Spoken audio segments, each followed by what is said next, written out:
Hey guys, I know it's a late intro but we are here at Balay Isabel in Talisay, Batangas. Nakita niyo yung clip kanina na nasa biyahe na kami. And I'm going to give you guys a tour on how it looks like.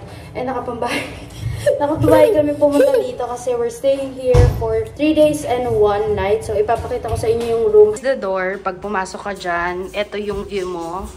At may mga batang naglilikot. Dito may parang closet, which is may mga laman siyang, mga unan. And then, meron silang mga pwede mong gamitin like rice cooker. May oven sila dito. And actually, hindi ko pa siya na-open. Ayan, may mga baso.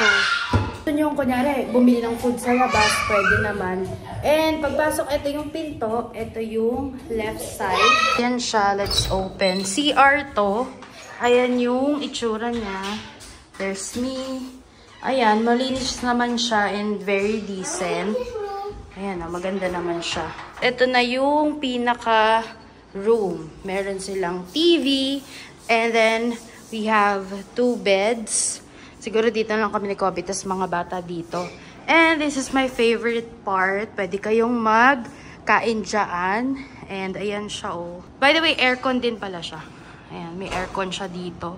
And then, kapag lumabas ka dito, sobrang ganda. Ayan. Meron siyang beach na view. Super nice. And may inflatable.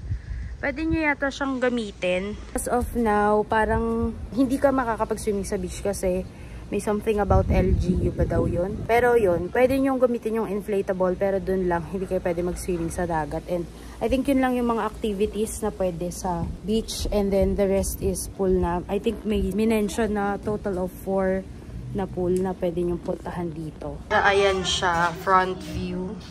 Ayan yung dagat. Tapos, andito kanina sa side yung inflatable. Guys, so I'm getting ready kasi pupunta na kami sa pool ngayon. So, maraming ganito siya. Isang building siya. And I paid 9,936 for 2 nights and 3 days. So, ang check-in namin is Friday and mag-check out kami ng Linggo. So, yun siya. Pupunta lang kami sa pool ngayon and nagsa-sunblock lang ako. Ang tawag sa kwarto namin is Lake View. Ganon. Binook ko siya via Agoda. Yung pinakadaw kanina, yun yung pinakatapat niya. And I think, asa tapat siya ng Taal. Overlooking siya. So, if you want to book this room as well, pwede kayong mag-book sa Agoda. And this is the cheapest one na nakita ko kasi yung first na binubook ko na room is around 14,000 siya. So, ito ay 9,900 lang. Parang may deal kasi yung Agoda for 1 hour. Ibibigay nila sa inyo. Tapos yun, within 1 hour, kailangan mabook mo na siya.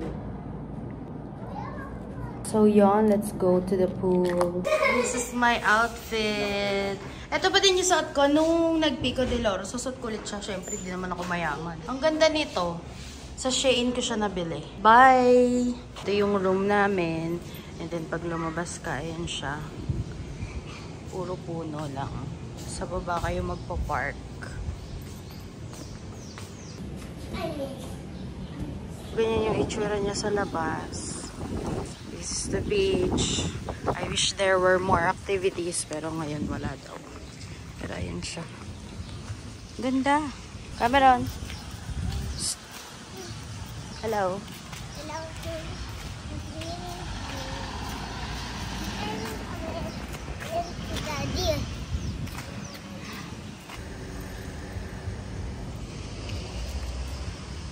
Dito na kami. Hindi ko alam kung anong tawag sa pool na to. Pero, ayun siya. Pupunta kami dyan. Pasok kami dito. We're here. Ito yung pool nila. Super nice. And calming. Ang laki sobra. Hanggang dun yan, no. Ayan. Ayan na. Swimming na sila.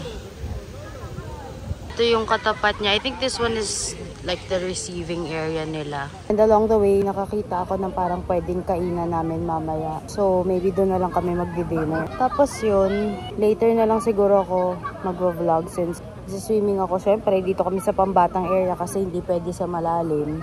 Pero medyo marami na din naman tao. Pero hindi siya super like crowded. So, I like it so much here. Ang calming ng vibes niya actually. Yan na si Kali, nagsiswimming na. And Cameron! So, merong dalawang pool dito. And itong pool na pinagsistayan namin is para siyang salt water. And ipapakita ko mamaya yung benefits. Meron kasi silang kiniklaim na benefits nito. Para siyang salt water pero pool type siya. Sa camera. Pero sa kabila, ano lang, pool lang. So, ayun siya. Hi guys! Hi guys! Ito lang yung tatlo.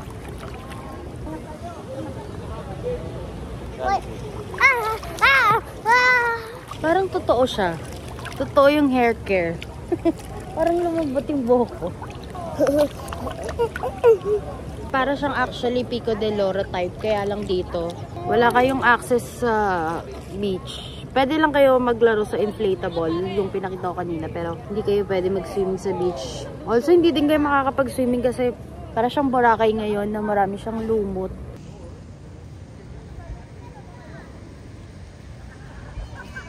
So, tapos na kami mag-swimming. Magtitingin kami ng pwedeng kainan dito sa loob.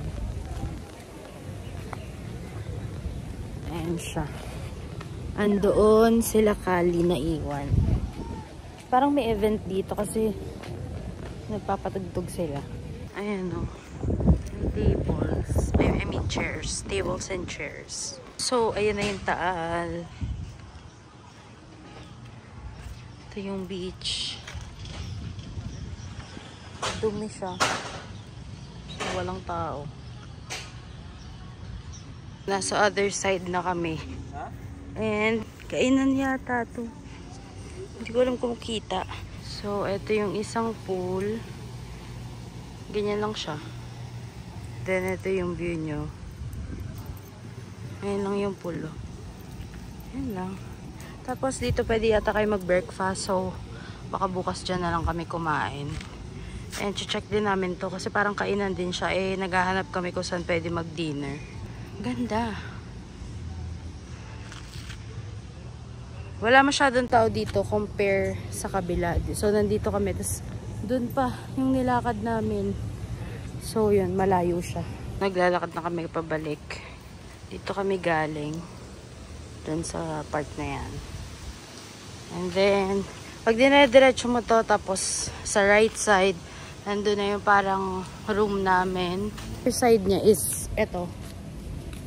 Which is yung beach. Eh, hindi na kami doon naglakad kasi ang sakit sa paa ng buhangin. Pero ayun siya. Nandun silang spa and massage dito. So, ayun yung view. Ang ganda. Ito na yung room namin. Dito kami galing kanina. Sobrang laki niya.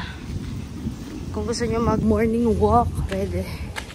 Oo, nabasa ang pogi, oh. Pogi. Akit na kami. Maliligo lang kami, tapos babalik kami dun sa pool. Tatambay lang. Ayoko na kasi mag-swimming. It's not for me. So, I just got back to the room and nagligo na ako kasi ayoko na mag-swimming. Mag-blur lang tayo ng hair. And mag-ayos ang konti kasi bababa ako mamaya. We're gonna have our dinner. May nakita ako. Yung pinakita ko kanina. Mukhang promising naman yung food nila. So, I'm done prepping. Punta na kami ngayon sa kainan. Magdi-dinner lang kami. So, what I'm wearing? May slit siya, bongga. So, yun. Bye! Yan siya paggabi. Ganda siya. Ayan yung pangalan ng resto. Tingnan natin kung masarap.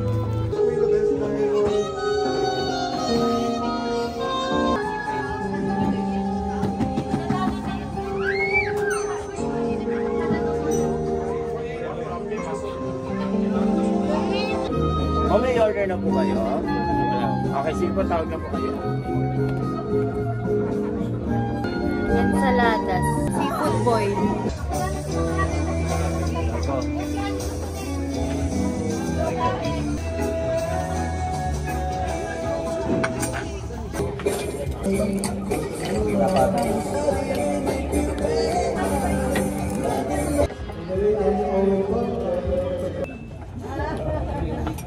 Saba, kanin ito, ang dami to.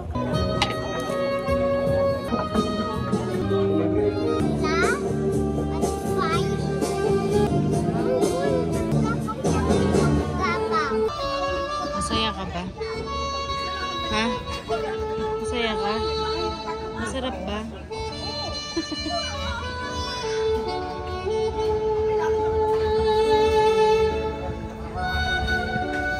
ko lang napansin, pero pwede pala kayo mag-volleyball dyan. Nandito lang beside nung kinainan namin.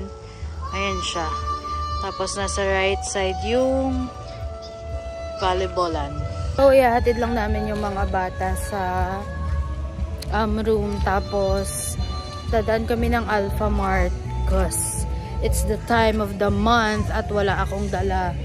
Tapos, bibili din kami ng mga kailangan. Mineral, ganon. So, dito kami galing kanina.